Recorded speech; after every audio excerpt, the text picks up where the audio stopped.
কড়াইতে তেল দিলাম, দিয়ে কালো জিরে ফোড়ন দিলাম, গরম মশলা, গোটা গরম মশলা আর তেজপাতা ফোড়ন দিলাম, দিয়ে পেঁয়াজ কুচোনো দিলাম।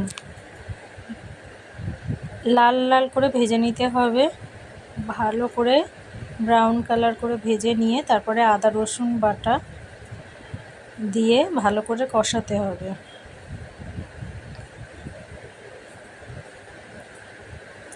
ভালো করে কষিয়ে আদা রসুন গন্ধটা যখন কাঁচা গন্ধটা চলে যাবে তখন তার মধ্যে একটু টমেটো পিউরি দিয়ে ভালো করে কষাতে হবে।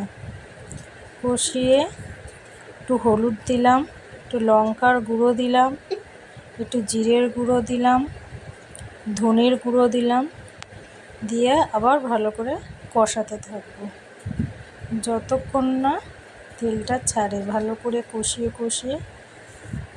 করতে হবে। এর মধ্যে একটুখানি নুন দিয়ে দিলাম,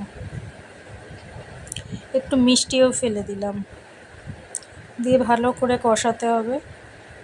কষিয়ে অল্প একটু জল দিয়ে ভালো করে কষাতে হবে।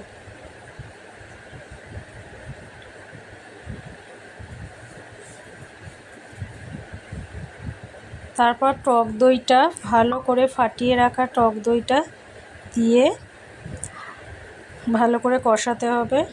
আর গ্যাসের ফ্লেমটা লো দিয়ে তারপরেই টক দইটা দেবে, নয়তো টক দইটা ফেটে যাবে। দিয়ে ভালো করে কষিয়ে নিয়ে জল দিয়ে দিলাম, দিয়ে 1 ফুট হয়ে গেলে ভাজা মাছগুলো দিয়ে দিতে হবে,